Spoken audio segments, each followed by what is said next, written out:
everything I read in April. I read 13 books. Hi, my name is Jeanette, and I want to thank you for joining me on the channel Jane Reads. So today I'm going to talk about what I read in April, and I'm really going to do the wrap-ups, kind of my thoughts on the books that I read from April 16th to April 30th, because I've already posted a video for the books I read the first half of the month, so I will link that video below in the description. So I read a total of, I gotta look at my notes, I read a total of 13 books in the month of April. That is 3,673 pages read. And out of those 13 books, I only had one 3-star. The rest were 4 stars or 5 stars. That is amazing. Like, yay. So I did film clips as I finished each book, except for the last 2 books. So we will insert the clips here, and then I will be back to talk about the last 2 books. I have just finished Jennifer by Dee Henderson. This is a contemporary romance, and it is a prequel to the O'Malley series that Dee Henderson is really known for. I have read the full O'Malley series before, except for this one. I had never read this book. And the little blurb here says it is an O'Malley love story. And so I was really expecting a romance love story. And it is a romance love story. We get to know Jennifer. She is a doctor for children at a Dallas hospital. And so we get to know like her and how she treats the kids and how she remembers each kid that she works with. And she works with kids with terminal illnesses. So cancer, leukemia, brittle bone disease, different things like that.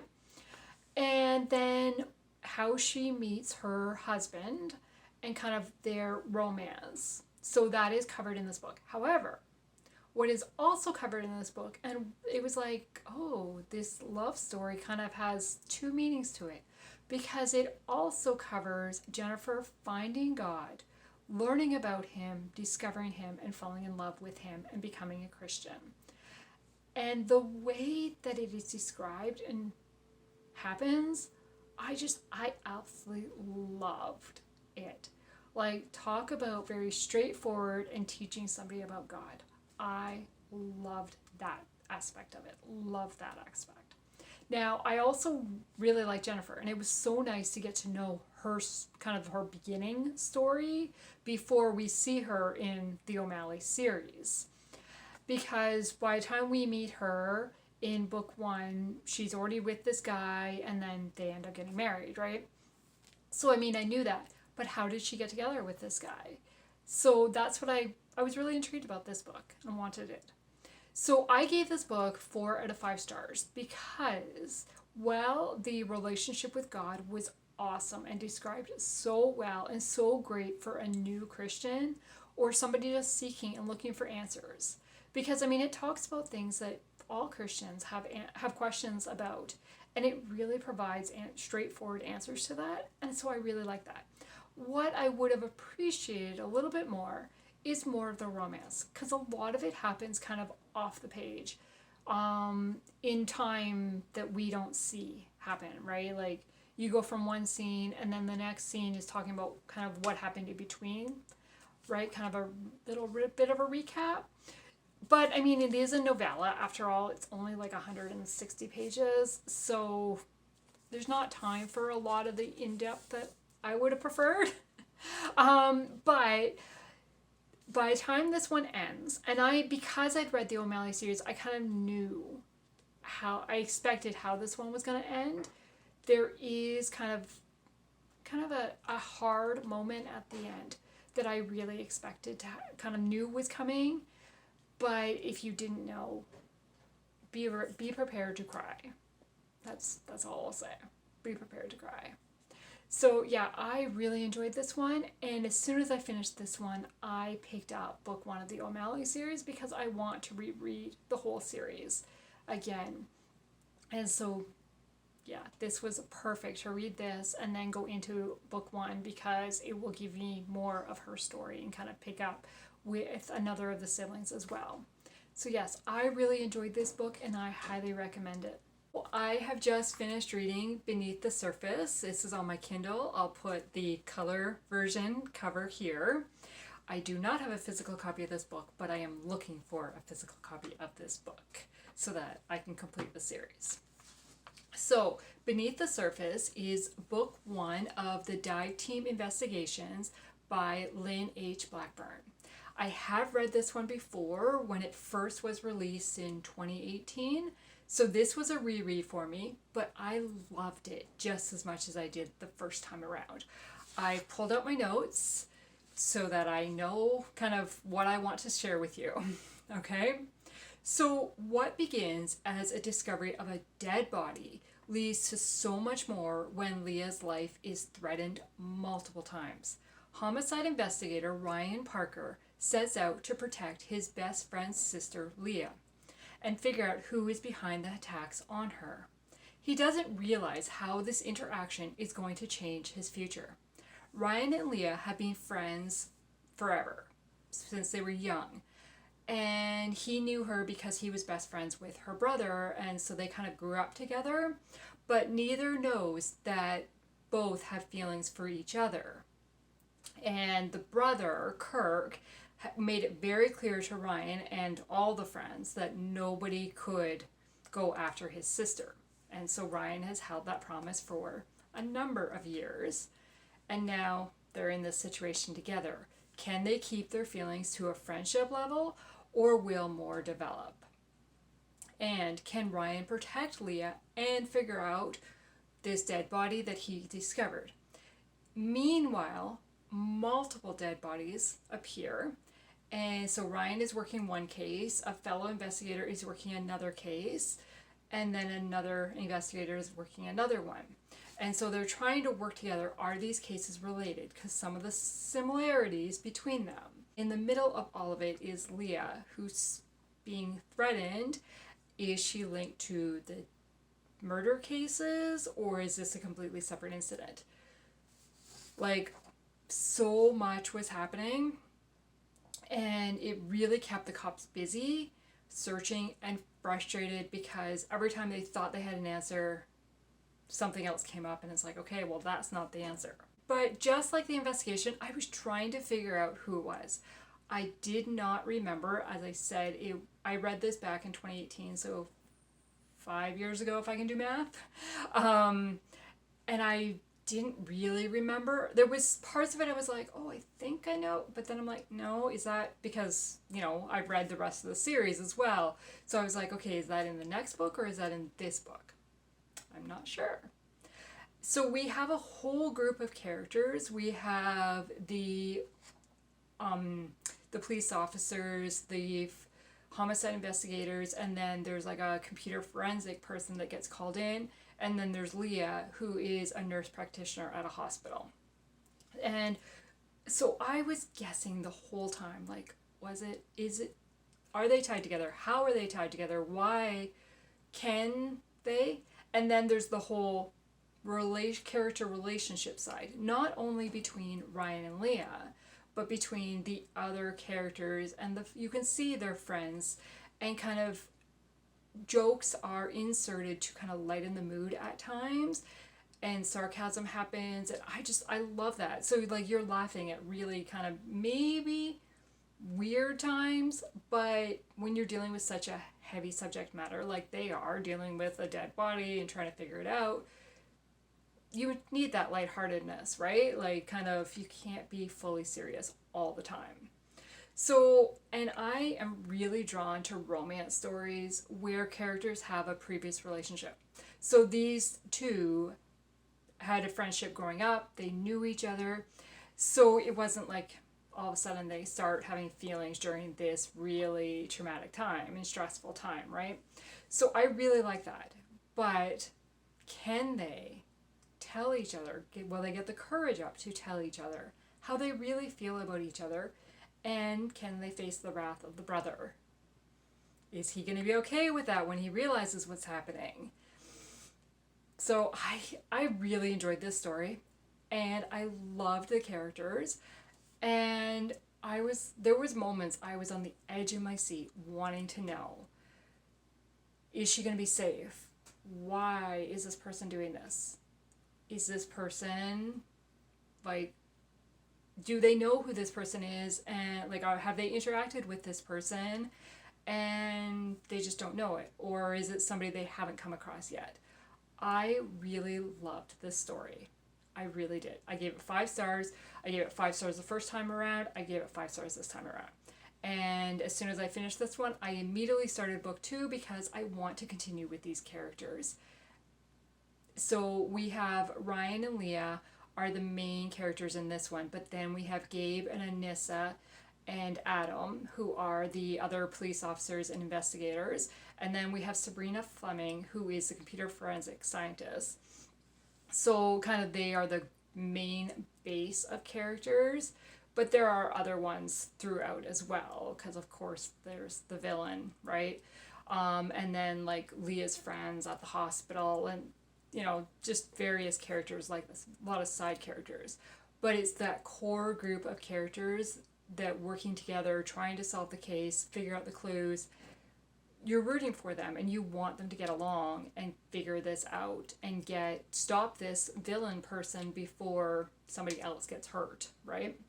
So yeah, I really enjoyed this book and I highly recommend it if you like romantic suspense. In Too Deep by Lynn H. Blackburn. This is book number 2 of the Dive Team Investigations series, and I absolutely love this book. I originally read it back in 2018 when it was first released, and then I reread it this month, just finished it. And I loved it just as much the second time as I did the first time around. So we are follow and pick up with characters that we met from book 1. And so these mainly members of the dive team in Carrington, North Carolina. And then there's a couple other members, like a couple other characters. There is a nurse practitioner who was the featured in book number 1. And then there is Sabrina Fleming, who is a doctor, computer friend, has a PhD, works at a lab in computer forensics. And then the other main character is investigator Adam Campbell, who is a police officer but comes from a very prominent family in Carrington where his family owns, like, kind of the joke is they owns half of the town. And so he's kind of the black sheep of the family, sort of gone into police work rather than the family businesses. I absolutely loved these characters. Now, Sabrina is, like, we'll say she's a nerd, right? Into computers, into forensics, into, like, all the kind of background stuff. She has a hard time reading feelings and emotions and understanding if somebody's joking, being sarcastic, or not. And so she doesn't know, like, that somebody likes her. She doesn't pick up on those vibes. And Adam, it was very obvious in book 1 that he has feelings for Sabrina. But because of his background, he's a little hesitant to even, and then with knowing Sabrina and thinking other things about her, and that he cannot pursue her. So we are following these two characters, kind of watching the relationship develop. And in the meantime, the dead body is like found underwater, brings to the surface, and an investigation starts, really dragging the two of them into it, along with the rest of the team members. So once again, we've got the team members from the previous book that we've gotten to know, Ryan, Gabe, Anissa, and Leah, and just the characters and the friendship. I loved this. And it was easy to follow the story, And just, I got right in there with them, wanting to know what was going to happen. Who is, because as I said, I don't remember everything, because I read so many suspense books that keeping all the different storylines straight sometimes, or remembering what happened in a different book that I read 4 years ago, right? So yeah, I absolutely loved this story. And both Sabrina and Adam are Christians, but right, like there are challenging moments. And so Sabrina has a conversation with somebody about her faith. And this is a quote that she says: "If you're worried about having enough faith, then you're putting faith in yourself. And of course, you fail. But when you keep the focus on God, on the God you believe in, then everything changes. He's big enough for all our doubts, fears, and questions. He's big enough for our anger and our pain." Like, yeah, there is definitely a faith element in this story, and I absolutely loved it. And the characters and the friendship, yeah. I finished this book and I was like, I love them. I love them. So once I read this one, I immediately picked up the next book, which is One Final Breath, which again is following the same dive team, and the characters, it's just featuring different members of the team. As you can see, I'm still reading it. So I will be back when I finish this book with my update. So I finished One Final Breath by Lynn H. Blackburn. This is book number 3 of the Dive Team Investigation series. And we are following characters that we met in book number 1 and that we spent time with in book number 2. So the main characters of this one is Gabe and Anissa, who are both members of the dive team. The opening scene kind of has them responding to a cry for help, which turns out to be a shooting on the water. So they respond, not just them, the whole dive team responds because they happen to be nearby. And so then one of them, because they're also homicide investigators, gets assigned to investigate this shooting and what's happened. While they're investigating, another kind of a clue comes up that makes them wonder if it's connected to an old case, a cold case that Anissa has been working on for years, because she has a personal connection to that cold case. And she just happens to come across this because of a situation that's happened. So then as they start looking into, like, is this really what she thinks it is? And are these two cases separate? Or is it just a coincidence that she found out this thing in the midst of investigating something else? Then there's personal relationships between various characters. And I don't really want to get into it because, as I said, it's book 3. So it will reveal kind of, if I tell you, it will reveal what's happened in book 1 and book 2 and kind of what's left to happen, like kind of what's expected, because I mean there's romance happening, right? So I loved this. I didn't get as connected to the characters in the storyline as I did in book 2, but I still really, really enjoyed this series. I enjoyed spending time with these characters and following the case.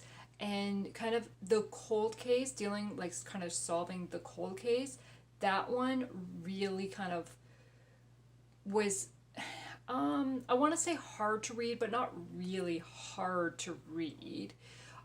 It was a very delicate situation because it involves kidnapping of a child and kind of what's happened going on from that, right? So it's difficult because you're dealing with a child and stuff.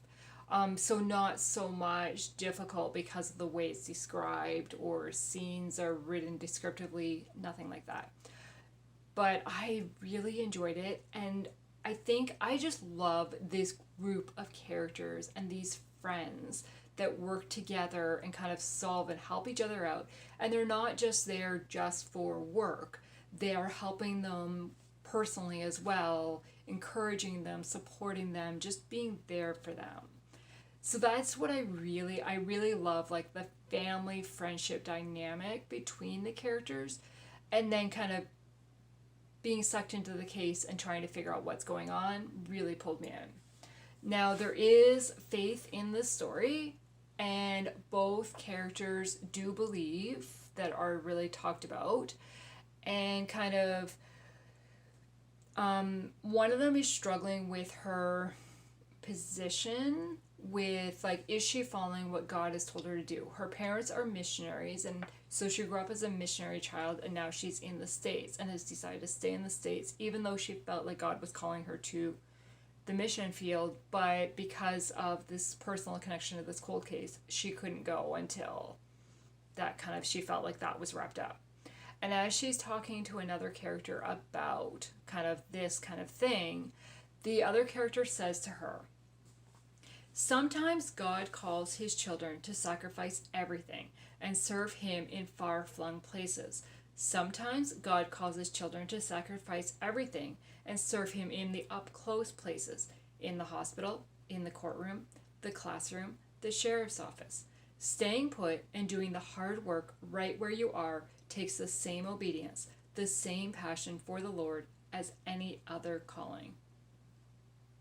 So really, like, God can call you to, you don't have to be called to the mission field. You can be called to where you're working right now, kind of where you are.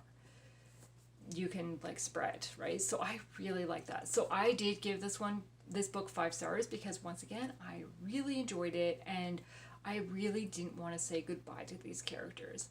And kind of another kind of fun thing is there is a character in this book from one of Lynette Eason's books, and I've heard, and I don't remember fully which book it's from, but I've heard that Lynette Eason did the same thing and used the dive team characters in one of her books that were written, like, around the same time. So I thought that was really fun to kind of, because I knew the Lynette Eason character because I have read that, and I know that I've read the other, like, the crossover on the other side. I don't remember offhand what it was. So that was One Final Breath. Then I listened to my first ever audiobook, and I finished it I think just over a week.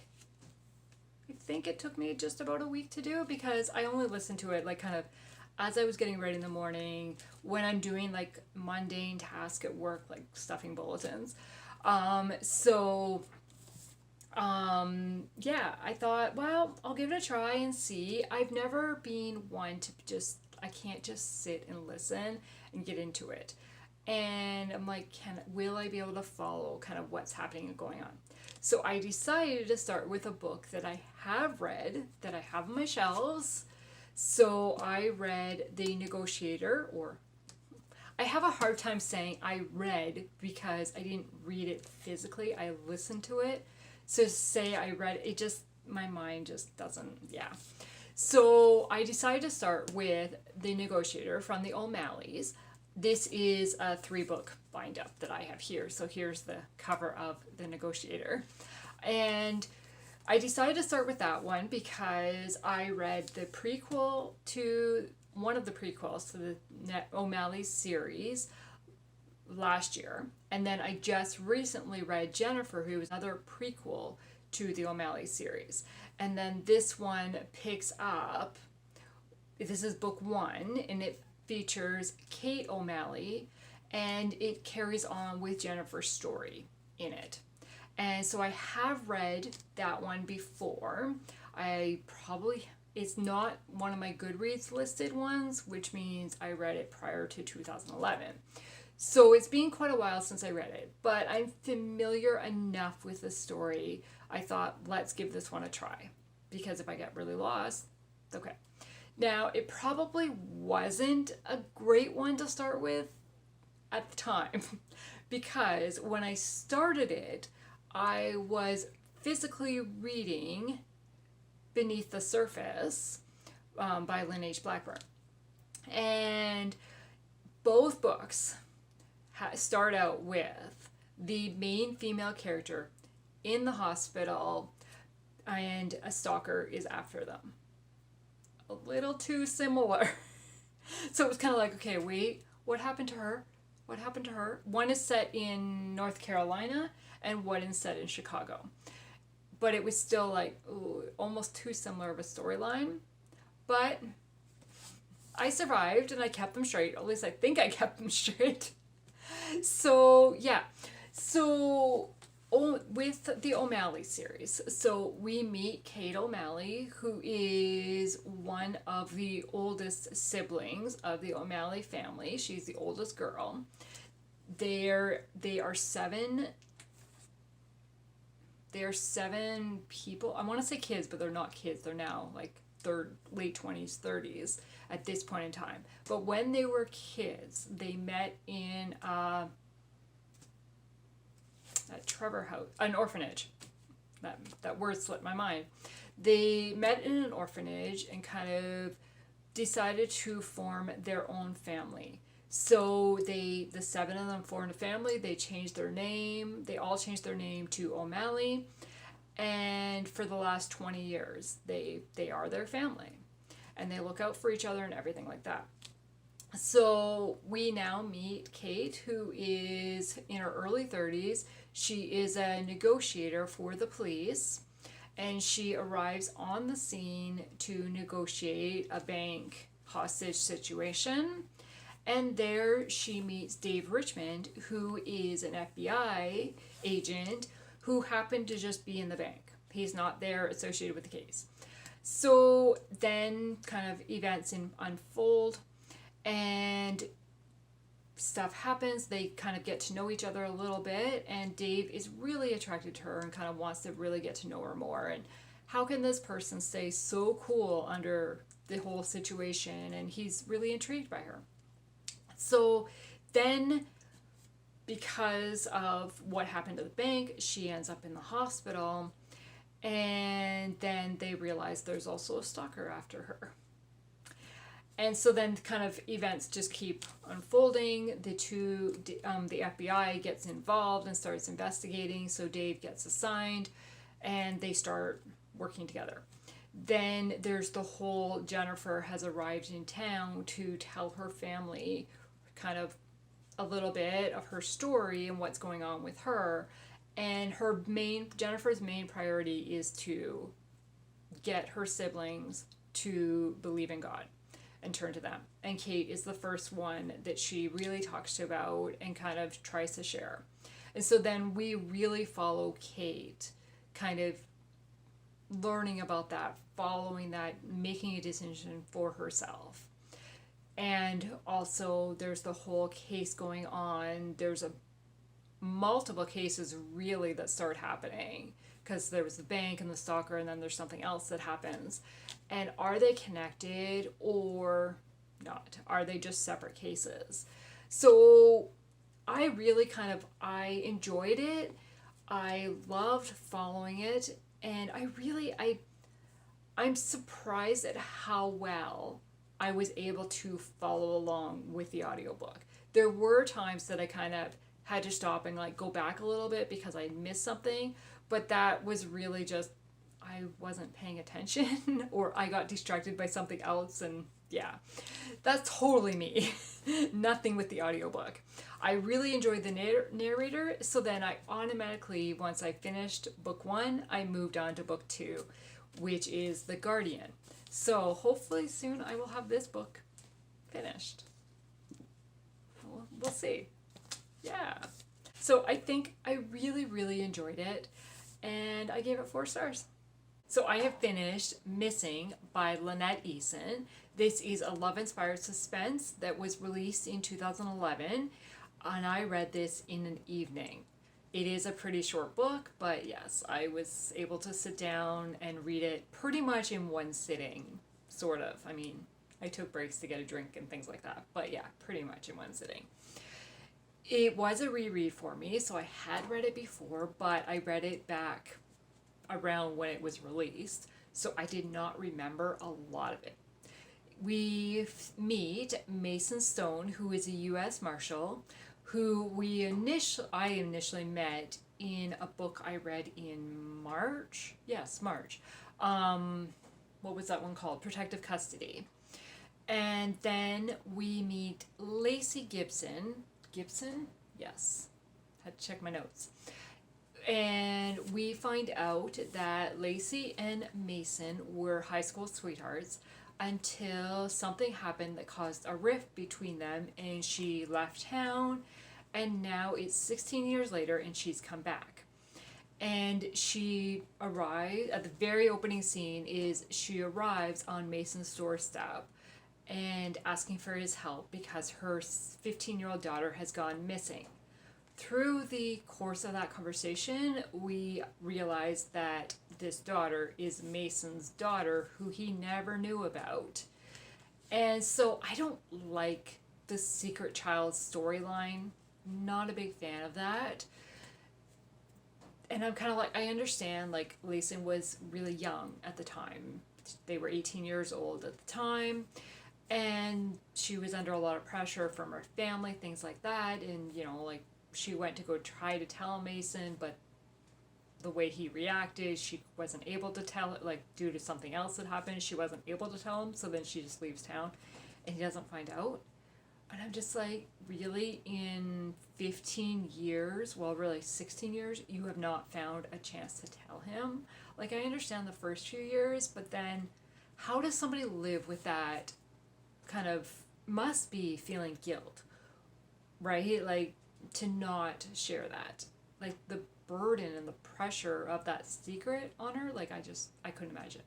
But now she tells him because she needs his help because their daughter is missing. So he is a U.S. Marshal, so he has connections with the police station, and he goes and they begin investigating. As they begin investigating, realizes that there's another person involved, like with the police force, who kind of caused the rift between Mason and Lacey. And can they work with this person and trust this person to help them when everything that happened 16 years ago? So there's that tension between the characters. And then there's the tension, obviously, between Mason and Lacey, because Mason realizes that she's been keeping it a secret from him for so many years. And Lacey's like, is he going to forgive me? Can he help me? Will he? Like, how's he going to react to this news and stuff, right? So that was kind of interesting to see, and I really liked the way the characters responded. It felt very realistic. And the poor kid, like, just, she's kidnapped, but she's on the run because they haven't really caught, she was able to escape and caught her, but she's being threatened for various reasons, and I couldn't imagine, like, how the 15-year-old girl is dealing with this and surviving on the streets. Like, wow. So it was definitely on the edge of my seat. I really, really enjoyed it. And I had no idea who was really after, like, who kind of had the kid in their sights and after them until very close to the end. There's a point where something's said, and I'm like, oh, I wonder if it's so-and-so. Because, I mean, I read this 12 years ago. I didn't remember. I've read a lot of other mystery books since then. So I really enjoyed this. I gave it 4 stars because I did really enjoy it. I really got to know the characters, and there is a little bit of faith in here because they both were Christians, kind of fell away, and they're rediscovering their faith, and it's talking about forgiveness and moving forward. And there is a line that is said that I really liked. We can hold on to our anger and have a lot of miserable years ahead of us, or we can let it go and start over. Like, it was like, that's true. We hold on to our anger. It's hurting us, right? So yeah, I really like that. So I would highly recommend picking this up for just a nice romance and with a little bit of suspense. So I gave this one 4 stars. Okay, so the last 2 books I read were books 1 and 2 of the Pink Pistol Sisterhood series.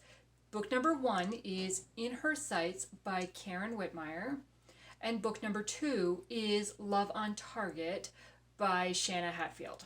So these are books that have just come out at the end of March and in April, and I think it's a 10 book series, 8 book series maybe, that is being released over weeks. So book number, I think 3 and 4 are now out, and then the rest are coming out in the next coming weeks. I think with the whole series to be done by the end of July. I think. I'm not 100% sure. Basically, I added this series to my list because the first 2 authors were Karen Witemeyer and Shanna Hatfield, 2 of my favorite authors. So, as I said, book number 1 is In Her Sights. This one is set in Texas in 1893, and Tessa James is the main female character with Jackson Spivey the main male character. And Tessa receives a gun from Annie Oakley, and it kind of comes with a little story behind it, kind of like, you possess this gun, you will find a husband. And Tessa is determined to get Jackson to notice her. She has liked him for the last year, has done everything to try to get his attention, but Jackson is very, I don't want a woman in my life. I am happy to be myself. I come from a very rough background. There's no woman that deserves that background. And Tessa has a really good reputation in town, and being associated with Jackson will kind of sully her reputation, he thinks. But Tessa is determined, and Jackson is into hunting and works at a gun store. And she finds out that Annie Oakley is in a neighboring town doing a demonstration, and then has a class for women to learn how to shoot. And so she attends that class in hopes that she will kind of get some practice in shooting, and then she can talk to Jackson and they have something in common. She ends up at the class. She gets this gun given to her by Annie Oakley. She returns home and then goes and asks Jackson if he will come and help her with her shooting practice, target practice. And things kind of go from there. I really enjoyed these 2 characters. I loved Tessa's stubbornness and determination to get Jackson to notice her. And I liked Jackson's kind of martyr attitude and trying to protect Tessa. I really like that, but he is such a gentleman and so kind, and I loved him. And once the 2 of them got together and started interacting and talking, their chemistry between them was amazing. It was so fun to follow the story, and it was not the traditional where the guy comes and saves the girl. It was, there's something happens and Tessa comes and stands up for Jackson and gets him out of the situation he's in. And I loved it. It was so entertaining. And the one thing, there is a quote that is said to Jackson by somebody else, and it says, "If you care for the girl at all, your best bet is to have a sit down with her. Lay out all the reasons why you are so bad for her. See what she says. If she doesn't care about none of that, then neither should you." Be open, honest, share it, and see what her thoughts are. I really enjoyed that. And the fun thing about this story is that Tessa and Jackson are both characters from previous books by Karen, and they were children in those previous books, and now they're in their 20s. So it was kind of fun to see them grown up and kind of see their story. So I really enjoyed this. This is a novella. I read it in pretty much one sit down, and it was so fun. So I gave this 4 stars. Then book number 2 is Love on Target by Shanna Hatfield. This one is set in Holiday, Oregon, which is a fictional town that Shanna has created, and there's at least 4 other books, maybe 5, set in this, probably 5 at least, set in this community. And so we meet Rena Burke and Josh Gatlin. And Rena is a cousin to a friend of Tessa's. And so Tessa passes over the gun to the friend, and the friend gives it to Rena. And so Rena's like, because of her background and kind of situations that have happened, she does not want to get involved with any men. She wants to stay on her own. She has traveled from Texas to Oregon to move in with her cousin there and kind of start life anew and see what path she can form for herself. Then, shortly after arriving at her cousin's place, she meets Josh, who is a single father and a saddle shop owner, something. And he has a 5-year-old daughter who is very much into princesses and dresses and pink and all that. And because of Rena's background and kind of experiences, she does not wear dresses, skirts. She always wears trousers and is kind of looked at funny by people around her, especially in her home community. Before that, because that's not what women wore in those days, and why. And so, but she arrives in Holiday. The two of them meet, and the little 5-year-old daughter, Gabby, is just automatically drawn to Rena. And just, they're so cute together, like the interactions between Rena and Gabby. And the daughter was just so precious, so precious. And so we follow them, kind of get to know each other, and then there's the cousin Theo, who is involved in everything that's going on. And I really liked watching Gabby and Rena together. I did not really feel the connection between Josh and Rena. I don't know, it just didn't really feel like it was there for me. But the fun thing about this story is Rena meets kind of the community members of Holiday, and they are characters that we've met from previous books by Shanna for the ones that are set in Holiday. So it was nice to kind of reconnect with characters that I knew and kind of see them again. And so I really enjoyed that aspect of it, and kind of learning to follow God's plan for your life and see, just because you think one thing doesn't mean that's really the plan. I feel like this story had more faith in it than majority of Shanna's books that I have read, and I loved that. Loved it. So I gave this book 4 stars. Again, I really enjoyed the characters and stuff, and I think I was much more about the characters than kind of the friendship side of it than the relationship. Because there's also another scene where Rena arrives in Baker City on her way to Holiday, which is another fictional town that Shanna has created with characters from another series. And so when she arrives at town, she meets one of them, and I was like, oh, this is so fun. I get to see her, and right? So I really like that. And I think because I've read so many of Shanna's books, it was so nice to see so many of those characters. So I really enjoyed this.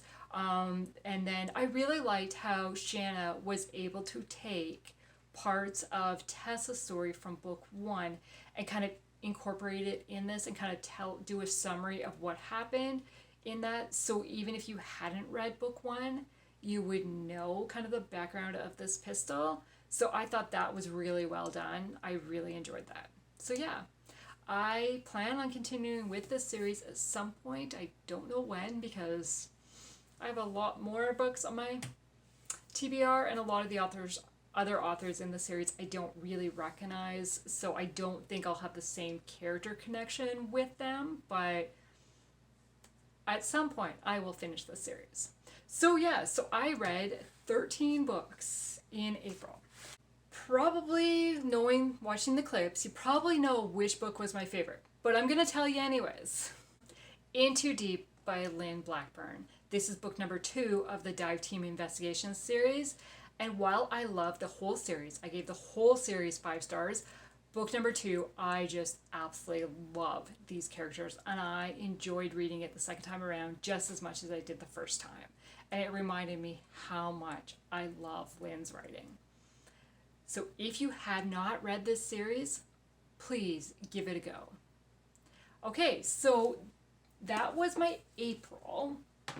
But also in April, there was the Spring into Christian Fiction Readathon that was hosted by Katie at Paperbacks and Ponytails. So there was 10 prompts. I'm going to go through the prompts and tell you what books I read to fit those prompts. And I'm going to try, well, a lot of these are kind of repeats, but yeah. Okay. So prompt number 1 was a book with a blue cover. For that one, I chose One Final Breath. Prompt number 2 was a book you keep looking at but never picked up. I chose On a Coastal Breeze by Suzanne Woods Fisher because I had bought this one last March, so like a year ago, and I had not picked it up. Prompt number 3 was a bird on the cover or in the title. So I chose On a Summer Tide because there's birds on the cover. They're pretty small, but they're there. Prompt number 4 was to reread an old favorite, In Too Deep by Lynn Blackburn. Prompt number 5 was read a book that smells nice or a book that is set during Easter time. And I chose At Lighthouse Point by Suzanne Woods Fisher because this one mainly takes place in the spring between March and May. And that's as close to Easter as I could get. Prompt number 6 was Flowers on the Cover. And I again went with At Lighthouse Point because there are flowers down here. Prompt number 7 was read a book that has a new life. And I went with Sandpiper Cove because we are following an ex-con who has arrived in town and kind of trying to set up a new life for himself. Prompt number 8 was, and again I went with On a Coastal Breeze because, I mean, look at the cover. Like sun being by a beach on an island, like that gives me a sunshine feeling. Yeah. Prompt number 9 was a short book under 250 pages. And that one was Jennifer by Dee Henderson. And then the last prompt was read the first book in a series. So I went with, well, I wrote down Beneath the Surface, but that was on my Kindle. I could also do On a Summer Tide. This is book number 1 of the Three Sisters Island. Or I could go with the Negotiator, which is book number 1 of the O'Malley series. So I read 3 book number 1s of different series in this month. So those were the 10 prompts of the Spring into Christian Fiction Readathon, and those were the 13 books that I read in the month of April. As I said, I will link my wrap up for the first half of April in the description bar below. And yeah, nothing else to share today. So I want to thank you for watching this video. And if you like and subscribe to my channel, I would greatly appreciate it. And let's chat in the comments below. What was your favorite book of the month of April? And what are you looking forward to reading in May? Have a good day. Bye.